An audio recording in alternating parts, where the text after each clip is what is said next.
like to introduce to you our speaker for today. Her name is Jenna Larson. Jenna is a lifelong seeker, born into a long line of indigenous healers and guided by ancestors whose love continues to light her path. She is the grateful mother of two amazing children, cherishes their loving partners, and delights in being a grandmother.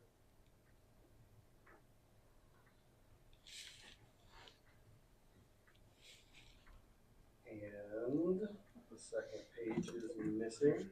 So excuse me for a moment. There's always a copy nearby. There we go. Delights in being a grandmother to a 1-year-old who has become a living reminder of her why. By sharing her spiritual journey with her small corner of the planet, Jenna hopes to help us remember who we truly are, why we are here, and how deeply we belong to one another. The title of her talk today is The Transformation of Remembering. The Transformation of Remembering explores how memory, through philosophical insight and lived experience, shapes who we are and how we find meaning amid uncertainty. Through story and reflection, Jenna invites you to return to yourself, reclaiming what has been forgotten or fragmented by the noise of daily life. Ultimately, it offers remembering as an act of transformation, one that brings clarity, grounding, and renewed sense of wholeness in a chaotic world. Would you please welcome with me, Jenna Larson? Thanks, Lance. Okay.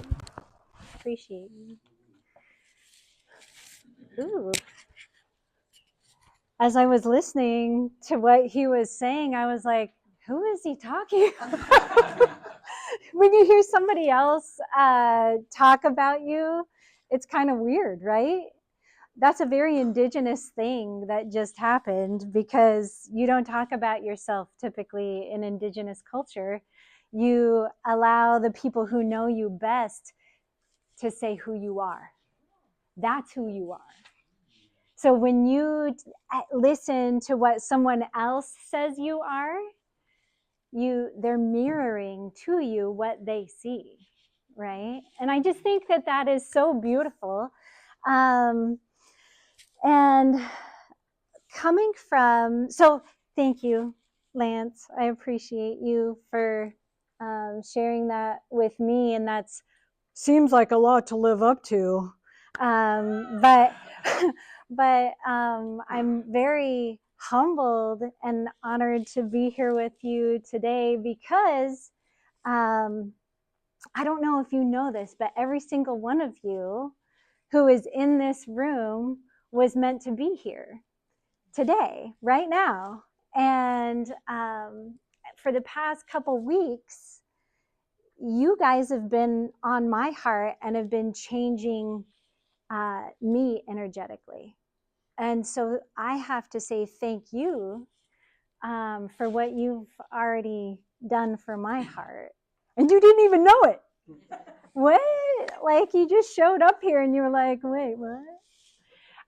So I just want you to know I'm your kind of weird. Because all of us are little weirdos, and we found each other on this planet, and so you'll get to know me a little bit better. But the cool thing about story, because I'm just here to like share story today, because for my people, story is how we find ourselves, how we find and remember our meaning, and how we connect with each other. Because every time someone tells a story, you're like, oh, and you find yourself in that, right? You find yourself somewhere in that story. And so I would like to share some story with you today, but my ancestors would not be very happy with me if I didn't say, introduce myself how my people do that. So my native name is Tenya Lolawan, and you're going to think it's funny. I think it's funny what it means. It means the one who knows things. And I'm like, I don't know much, but okay, I'll try to like live into that, right? So people trying to live up to their names, I think that that's very fun. And I come from, my mom's side is from the Southwest tribes of the United States, and so Pueblo Navajo, Anasazi, Mexican, and on my dad's side, Norwegian. So got a little Viking blood in me. Can you see the horns? Anyway, my dad's name is Marty, and he's still with me in spirit. He died in 2021 from COVID, and my mom is Juanita. Very Mexican sounding name, right? And my grandparents are Esther and Edward Harmon, and my dad's side of the family are Larsons. How much more Norwegian can you get, right? So Norman and Jenna. So now that I've done that, now they'll be happy. So so now we can get started. But this first story that I'm going to tell you has absolutely nothing to do with my cultures, but it has to do with our collective cultures and the philosophy of the ancient philosophers. So like back in Greek and Roman times, there was some really awesome guys named Plato and Socrates. And they had this idea that there was the world of the seen and a world of the unseen. So we live in the world of the seen. And the world of the unseen is just past the veil. And past the veil, before we come here, our souls are like, I wonder how I can level up. I wonder what I can do to grow. I wonder what I can do to learn. And where do I want to go to school? And we make these sacred contracts.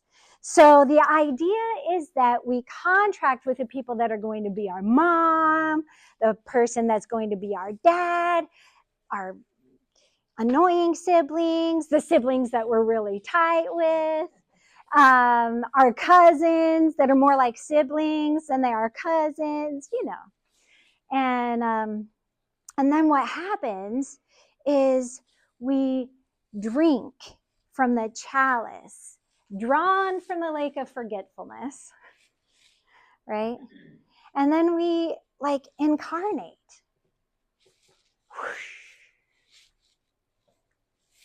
And then we immediately regret it. Where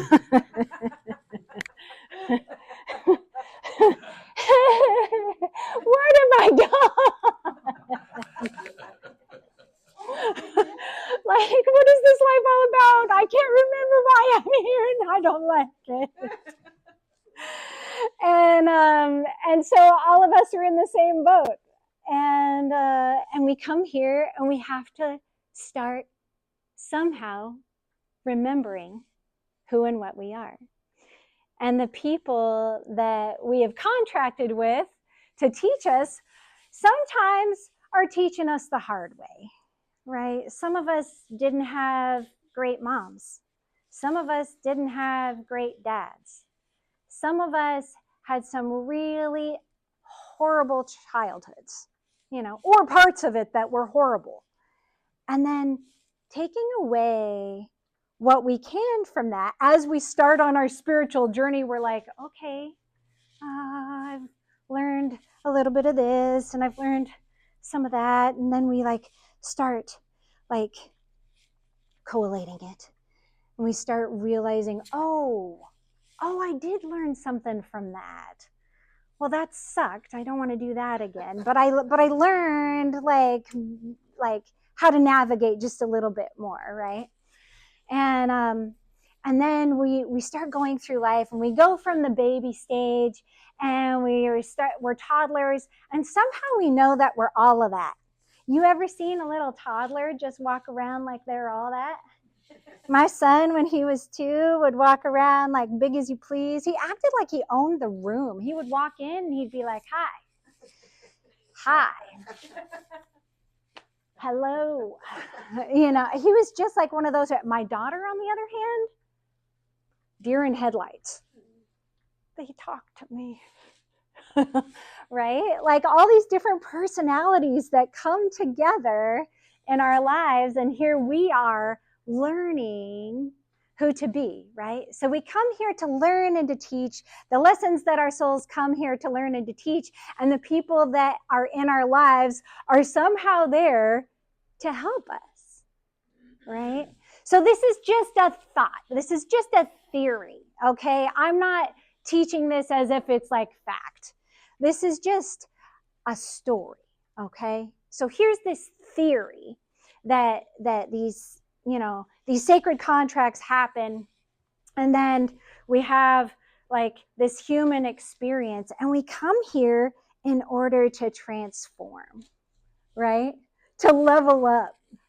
And in transformation, what it looks like is it's kind of like when you're in a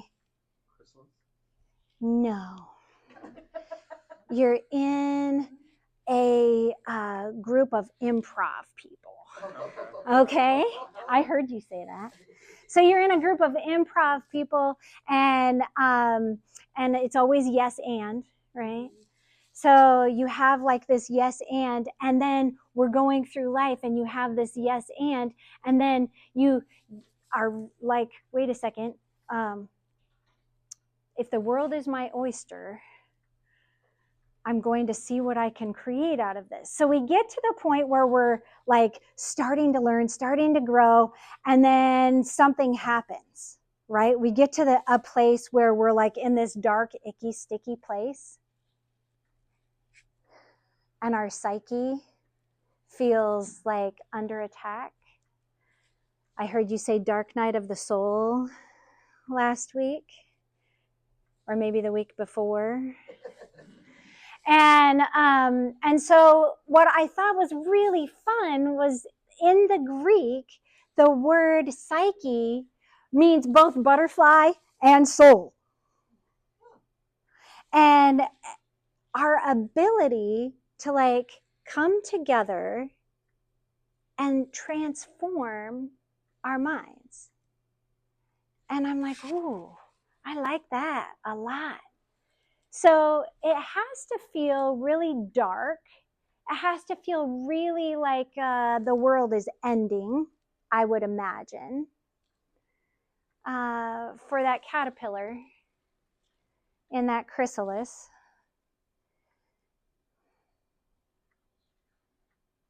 In that dark night of the soul. And all of us have been there. That's what draws us together in this human experience, is knowing what that feels like. All of us have experienced loss.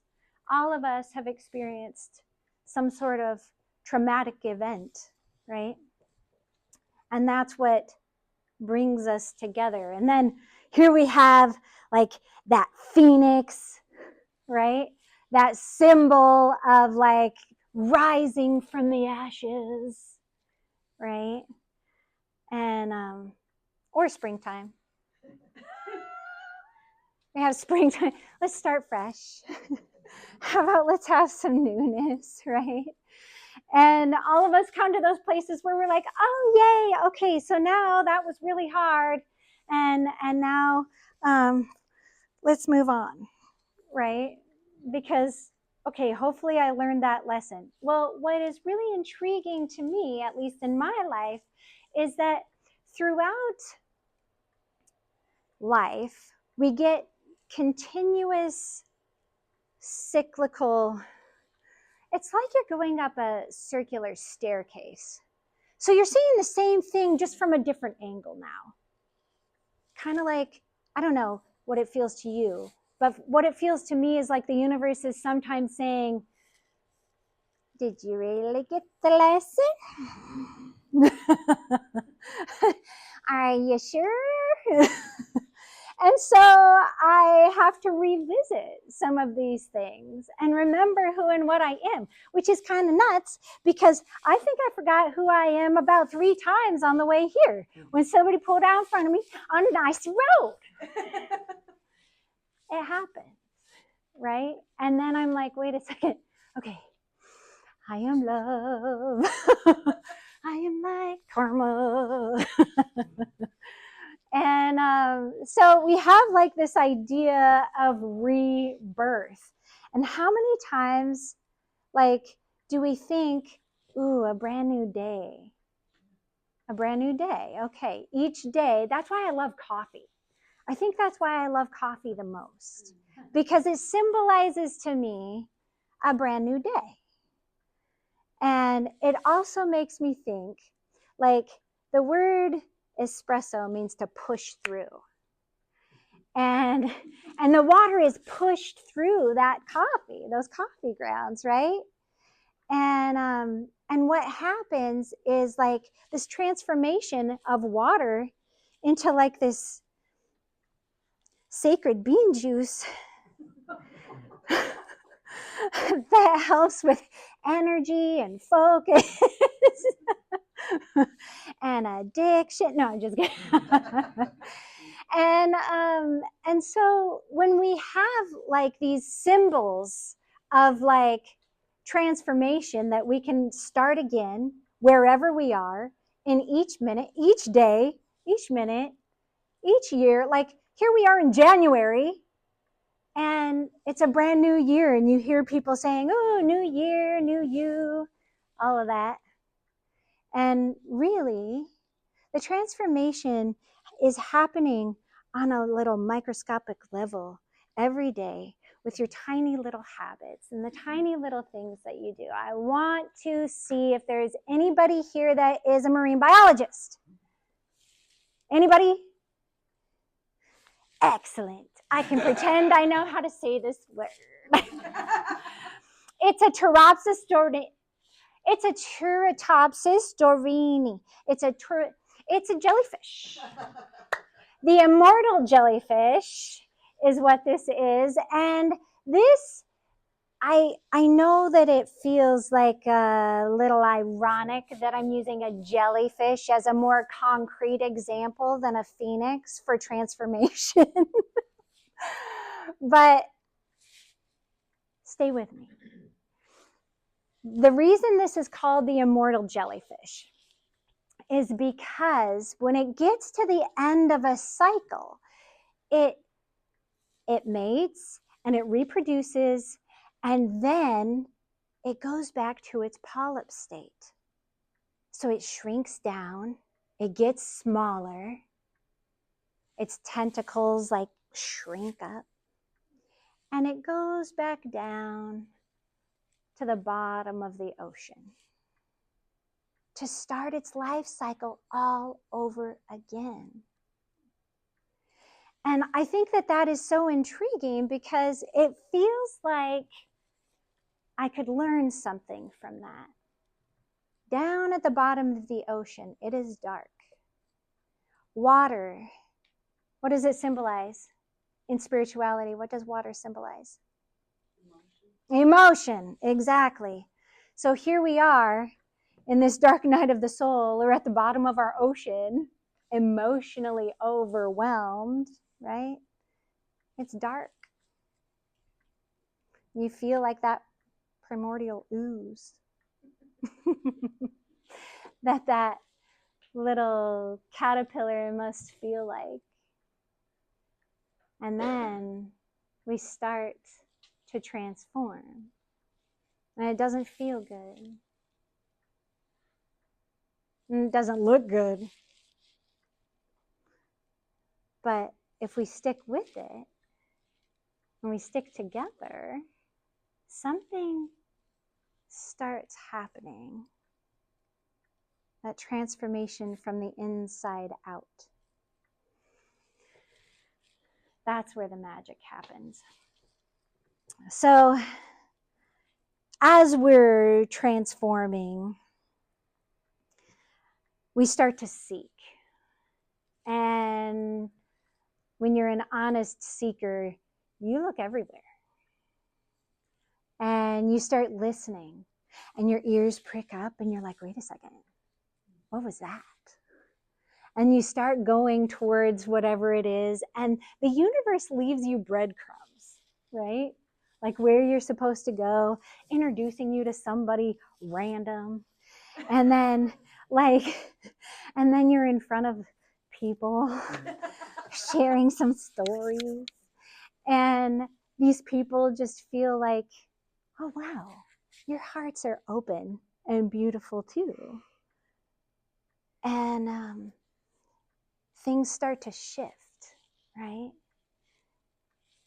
Well, when you start to seek, sometimes you go to a guru.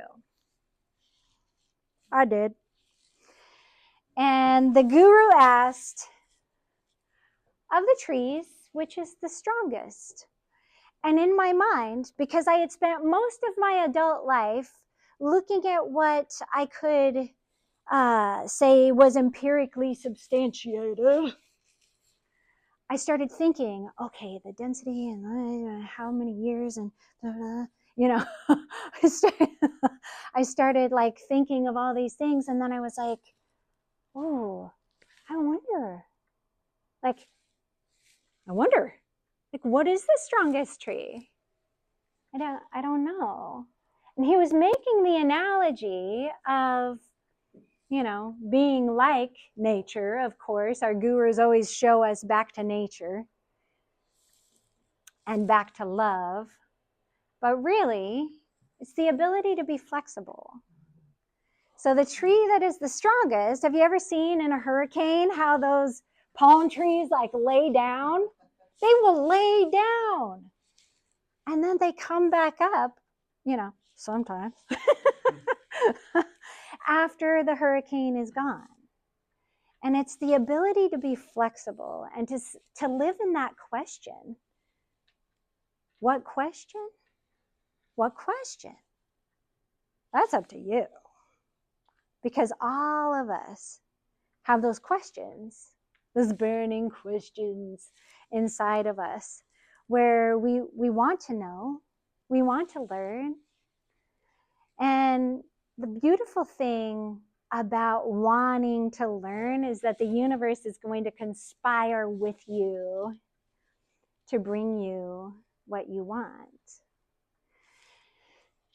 When you seek, you will find, sort of thing. So there's something that stops us. All of us have experienced it. I work with veterans, and veterans are like a whole nother breed. How many veterans we got here? Yes. And yes, thank you. And so my veterans that have experienced a nervous system, let's say traumatic event, what happens is you're able to stay alive and stay focused in the moment. And a lot of times what happens afterwards is then you fall apart. I was talking with my friend just 2 nights ago, and we were talking about all the ups and downs of life. And he's a veteran, and he said, I am really good in the middle of the fray. Like, I'm really good in the middle of, like, his dad just passed, and he was the rock for his family. And afterwards, when everybody else was done crying, well, relatively, you know what I mean, he was like a mess. And he's like, I know I'm going to get through this. It's just really painful at the moment. So when traumatic events, when grief, when anger, all of these things start coming onto us, we're realizing now we have science to back us up that we need connection during those times, right? But our nervous system is just there to keep us alive, right? And anything new is dangerous. It could kill you, just in case you were wondering. Because anthropologically speaking, we were trained, like it is in our DNA to avoid things that are new, because it could have been really dangerous. It could have been life or death, right? Just like had a little jitter before I came up here and started talking with you guys. You know why? You might die. I might die. I'm dying right now. No, I'm not. But it's something that is, we are anthropologically predisposed to want to be accepted by the people around us, right? We just want to be accepted. We just want to, oh, please like me. Because back in the day, during the saber-toothed tigers and the woolly mammoths and everything, what would happen is if somebody wasn't liked, and if enough people didn't like them, they were like, and if you were shunned, if you were outside of the group, who was going to protect you from that saber-toothed tiger, right? And so nowadays we don't have to worry about that, but it's still in our DNA. It's still there. Nowadays we just call it ego, right? Like my ego was getting in the way because I was like nervous. And I don't even know why. Because your hearts are just like mine. You have beautiful, amazing hearts. Look at you beautiful souls sitting here. And I thought to myself as I was sitting there, okay, what do I want at the end of this? At the end of our little chat here, what do I really want? And what I really want is for you to remember who and what you are and who we can be together. You are beautiful. You are soul. You are spirit having this like crazy human experience just like me. We are the same. And all of your struggle, all of your crazy joy, all of that love, all of that joy, all of that peace that you have, all of the excruciating pain that you've been through, all of the trauma, all of the everything. And here we are. And all of us have that shared experience on some level. I'm not afraid of you. You're the same as me.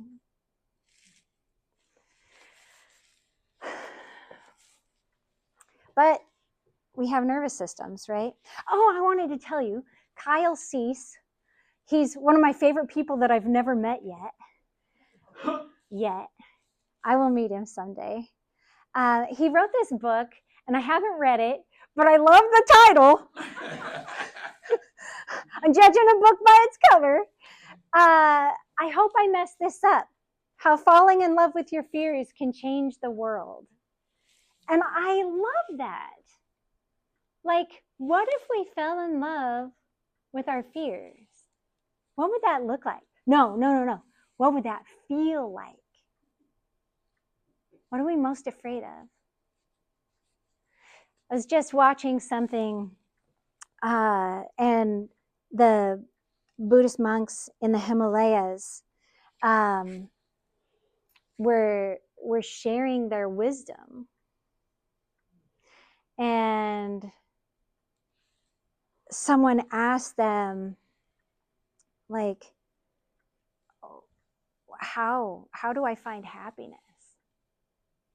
How do I find happiness? They've been studying this in the Himalayas for like forever, right? And the monk says, remember that you're going to die. What? Wait, what? Wait, what? Remember you're going to die. And he goes, okay, so wait, explain that to me. And the monk said, if you're flying on an airplane and you're having an altercation with somebody who's kicking the back of your seat, and then all of a sudden the air masks drop down and you're like trying to, then you're all in the same boat, right? Well, plane, but you know what I mean.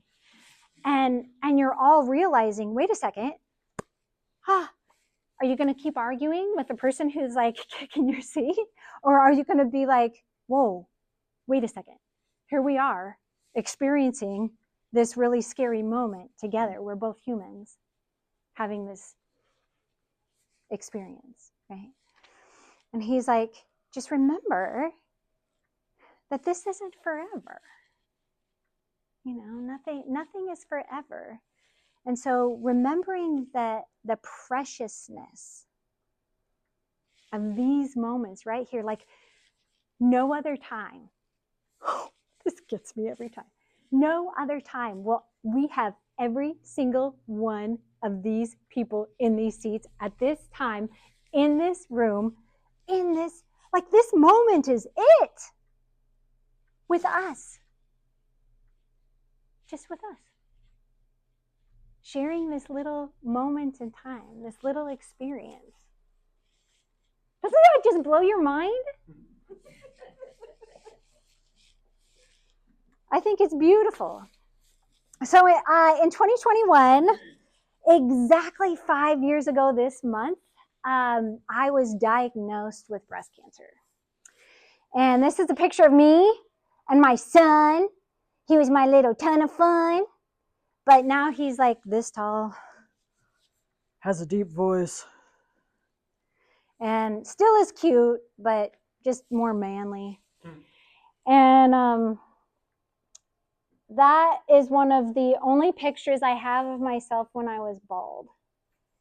And I think that I was just too busy trying to survive to take too many more pictures of my own self. It was a really rough year.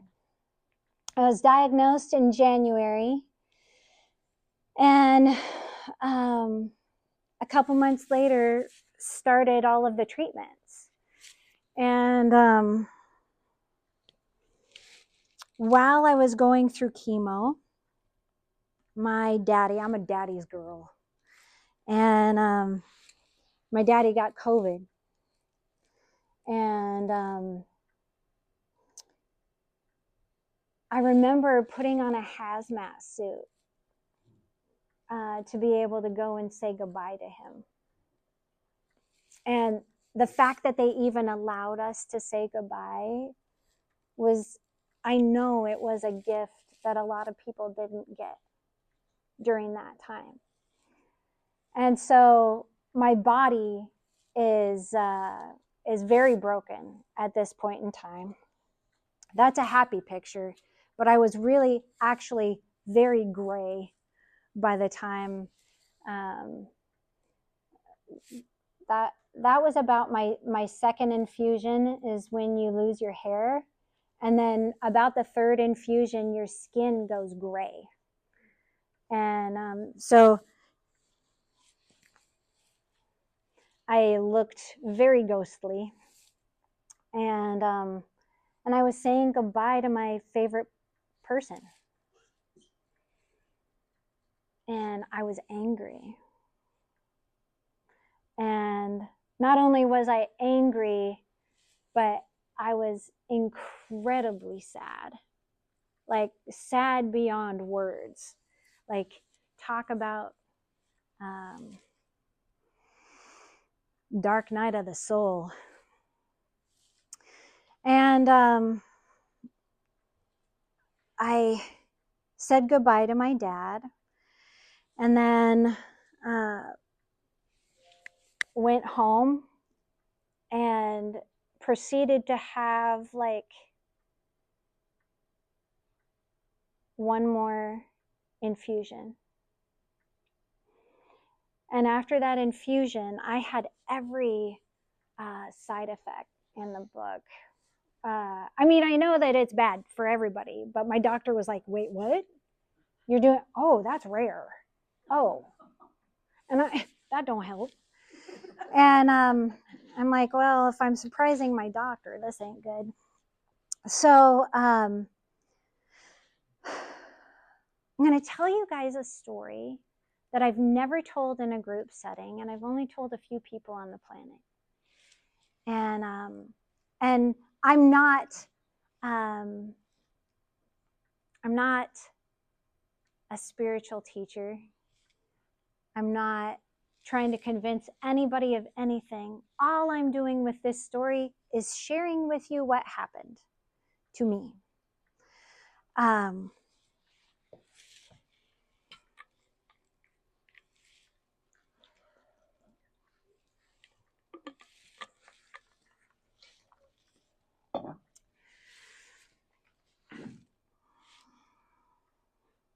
I was very sick. I was bowing to the porcelain god.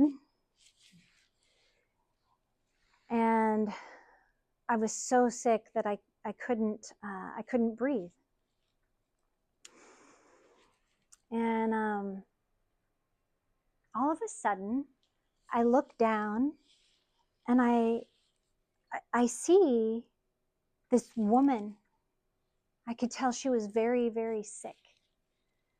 And she was in like a fetal position. She was just in her bra and panties, and she was bald. And I'm looking at her, and she's collapsed on a bath mat. And I just feel so much compassion for her.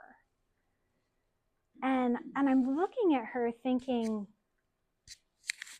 wow, she's not long for this world. And then I have this realization, wait, that's me.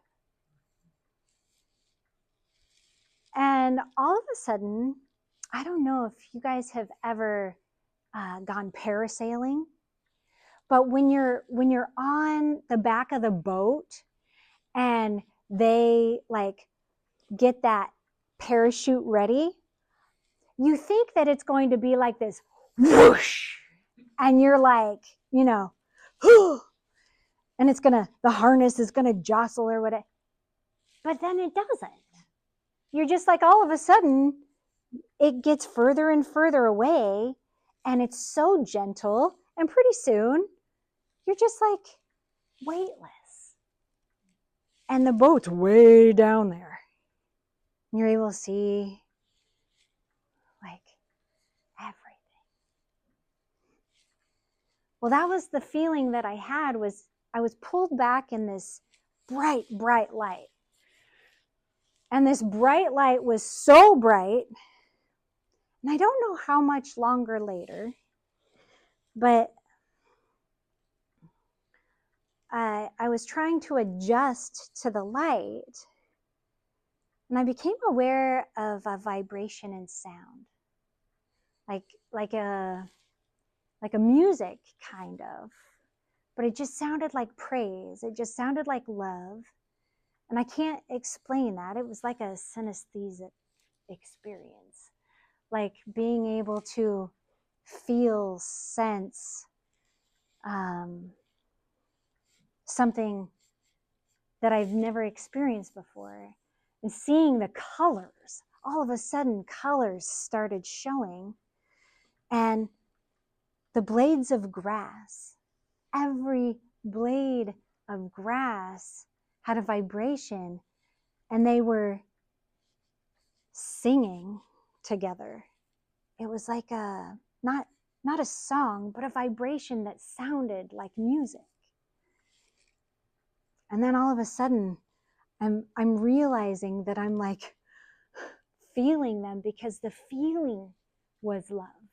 Like the feeling of the grass felt like love coming through me.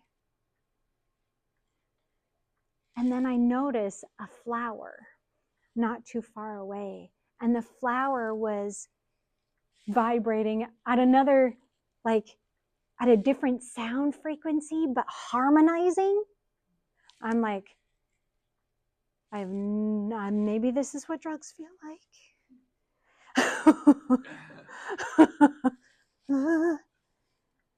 And I was so entrenched in this moment that it took me a while, and I don't know how, but I became aware of like a tree. And the tree had a deep resonance, and I could feel its roots going far. And the sound of the tree harmonized with the flower and the grass and everything around us, everything. And out of this brightness comes this figure, and my eyes are still like trying to adjust. I'm just starting to see all of these colors I've never seen before.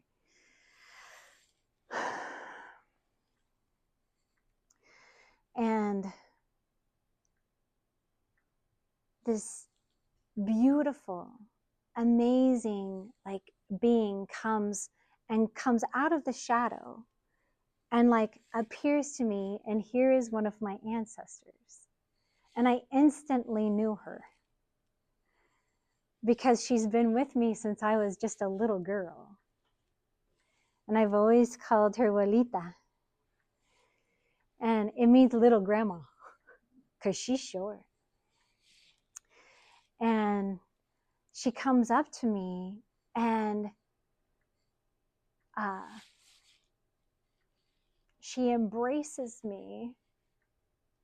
And it was like the feeling that I had the first time I held my baby.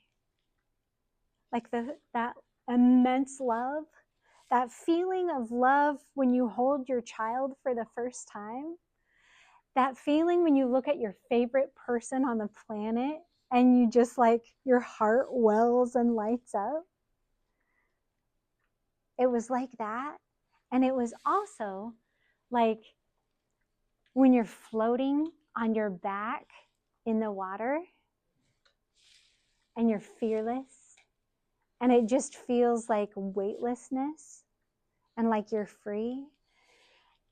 It also felt like the most immense love, the best pleasurable sex of your entire life, the most incredible connection that you've ever had during a conversation. It was like the combination of all of those things, all in one hug.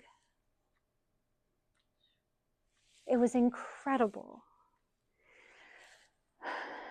And tears instantly, like when your heart fills up so much that it leaks out your eyes. It was that. And she said, "Come here, I want to show you something." And so I started to follow, and something like stopped me. Something kept me from going forward. And I instantly saw all of the things that I had done in my life that I was ashamed of. How I hit my sister back when she kicked me. The feeling that I had in my heart when my friend was mean to me when I was 9 years old. And I just was like, I hope you fall and scrape your knee. All of the things throughout my entire life, the feeling that I had had towards my ex-husband, all of the things that I had inadvertently didn't realize, that my lack of alignment was drawing me further away from my source. Every single neighbor that had pissed me off, or someone that had done something and I had been angry about it, but not in a righteous way, all of that comes rushing back. and she's way, way out ahead. And I'm stuck. And I'm a mess. And I'm feeling so unworthy, and I don't even know why I'm here. And she turns around and she said, now see this. And I saw all the times that I had said something that had helped someone. All of the times that I had actually done something that I thought might be helpful. All of the times that I had felt love or wished someone well.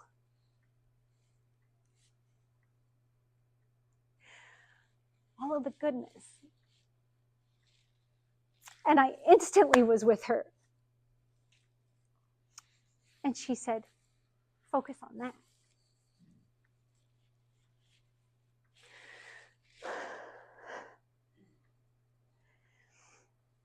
And she showed me this place that I think some of you have seen enough movies to probably be able to imagine. This place in the mountains that is kind of like a force field, but it's a building, but it mirrors what its surroundings are. I don't know if that makes any sense. But it was this beautiful, amazing place, and I saw so many people walking around, and they were holding books, and they were holding scrolls. I was like, well, that's old. And they were holding something that I don't know what it is, that is very similar to, say, an iPhone, but it doesn't have edges. I don't know what that means either. But it's all these things that people are learning from. And in my mind, I thought, what is that place? And I instantly knew. You can ask a question and you instantly know. It's very cool. And I instantly knew that it was a place of higher learning. And it was just really beautiful. And there was like this, I couldn't find the door. Like I'm looking around for the door and I'm like, where's the door? And I'm seeing like these people getting close, and Abuelita said, watch. And I instantly saw this woman who was walking towards the building, like she was gonna go in. And I'm like, where's the door? And she gets close to, she's very happy with what she's studying. And she walks up and she like walks right through the wall. Like right through the wall. She vibrates at the same resonance of that and goes right in. And I was like, started to watch. She goes, I got to show you some more things. And I was like, so I followed her, and she instantly, we were like, whoosh, on the outskirts of like universes. And it was like, you ever seen Star Trek or Star Wars where they go hyper? So it was kind of like that, but we didn't have a ship. It was just us. And she takes me to the very outskirts, like very far away. I could tell it was very far, but it was like instant. And she shows me this place. There's like this little tiny dot. She goes, you see that? And I knew instantly. Yeah. It was Earth. It was green and blue. And I was like, oh, yep, I know that place. And I instantly felt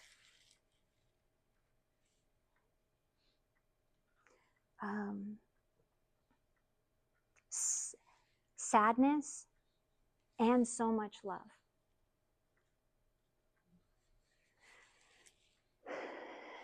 And she said, that's where people go to level up. That's the hardest place.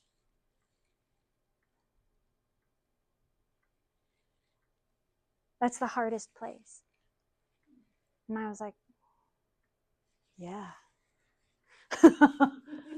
Yeah, that's the hardest place. And I was ready to go back. Like, let's go back to all the pretty. I want to go back to this beautiful place. And she said, you're not yet. Not yet. And I instantly was like, no, I don't want to go. I don't want to go there. I don't want to go there. It's so dark. It's lonely. And it's not what I want. And she said, it's not time yet.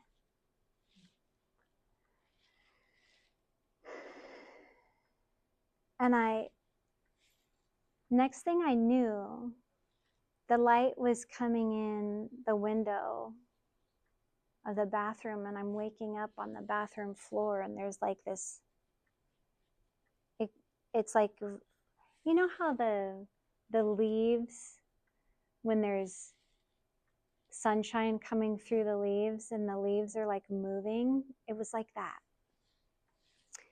And when I came to, I realized that my body was shaking, and it was my hand in front of my face as I woke up. And it took me a long time to even, like, did that even happen? It was very surreal. Maybe it was a dream.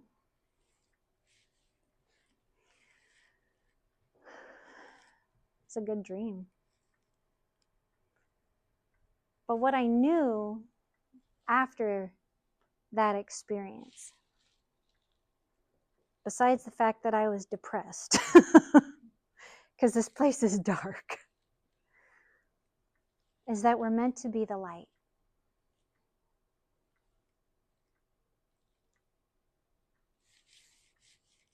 That's it.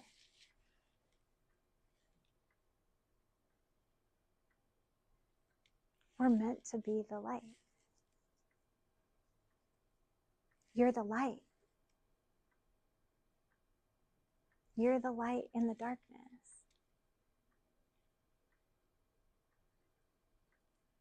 And when we come together, it gets brighter. And when I connect and feel my heart with yours, it gets brighter. I wish you guys could see the colors of yourselves right now.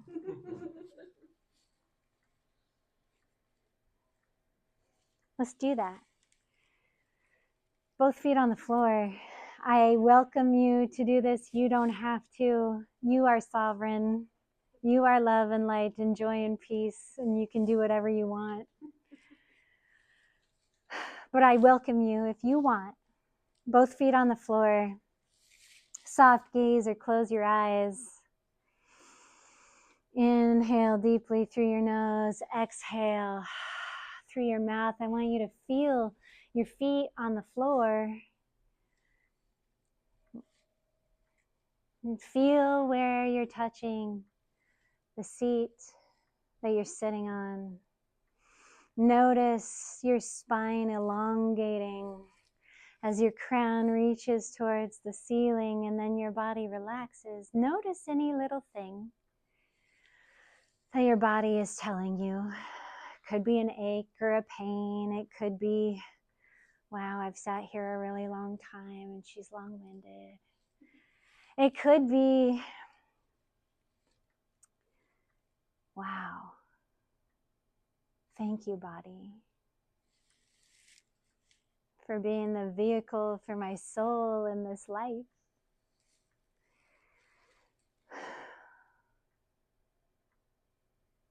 You're just in a costume right now. Feel your costume.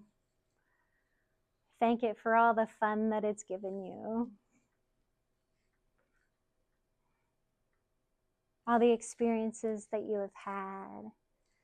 Now notice if you can feel the rise and fall of your chest and belly. Maybe you can feel the blood pumping through your veins. Maybe you can feel your heart beating. Maybe you're following the path of the air that goes into your lungs and watching it as it exits. And now, think about how your heart feels when you think about someone that you love. Feel that so incredibly deeply. Like that pure love, that genuine love, that authentic love that no matter what, you're going to love. And I want you to grow that. Now think about a time when you were really, really incredibly proud, like popping your buttons proud. And I want you to think about like that feeling of wanting to just burst because you're so incredibly excited. Think about that feeling. Think about maybe a time when you were so overwhelmed with like the synchronicities in life and how life was just bringing you the perfect person or the perfect experience or the perfect moment. Something that you wanted or needed, or maybe something you didn't even know you needed or wanted. And that serendipitous feeling of like, wow. Think about a time when you connected with someone on such a deep level. It could be a heart-to-heart experience. It could be a sexy moment. It could be a lunch with a friend. Whatever it is, a connection that you had that you were like, wow, that's intense and beautiful. Fill your heart up even more and expand that. And now it's like filling your whole area around you as far as you can reach your arms. And now I want you, if it feels so good and so delicious, to like feel that from the person next to you and feel how they're feeling that same thing too. And share that bubble of yours with them. Energetically, only what feels safe and only the goodness and love and joy and peace can come through and be given. Received and given. I'm feeling the love in this room.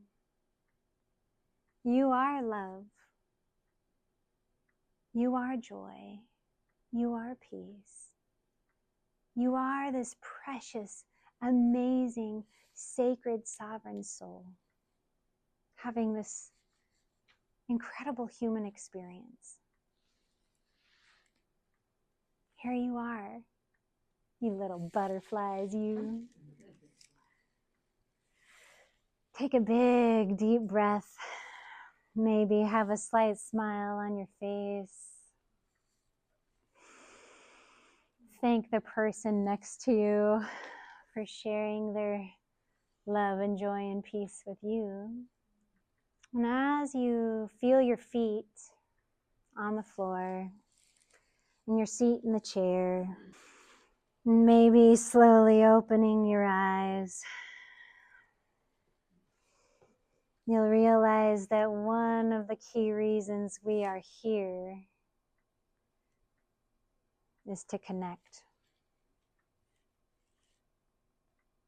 And I just feel so incredibly blessed to have met you to be in the same room with you, other souls, other seekers that are having this human experience. Thank you for being who and what you are. You have no idea how proud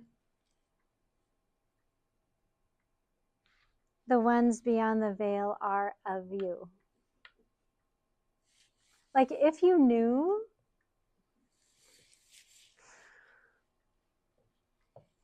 you wouldn't keep forgetting.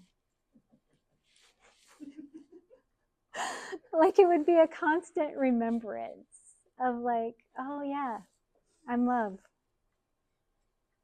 I'm light.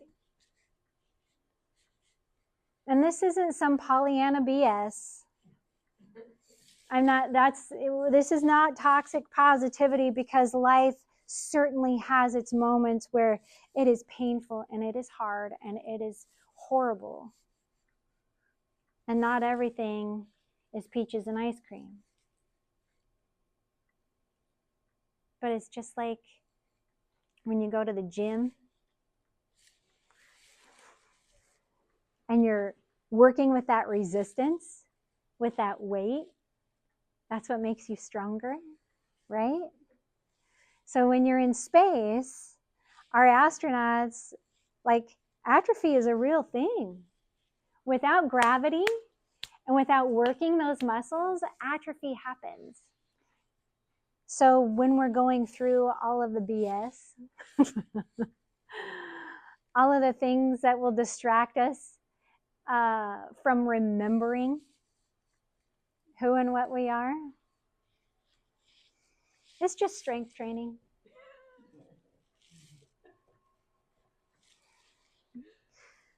Treat your tendonitis and move on, you know? I wanted to share with you guys something. I've always loved T.S. Eliot.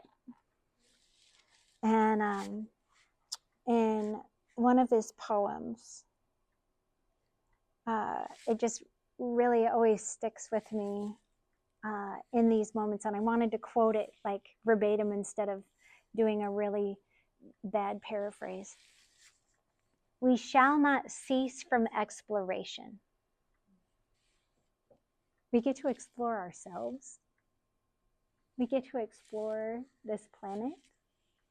We get to explore our emotions. We get to lean in and be curious. We get to explore each other and your experience and what you're going through. Whatever you're willing to share with the people around you. How beautiful is that? Okay. We shall not cease from exploration, and the end of all our exploring will be to arrive where we started and know the place for the first time.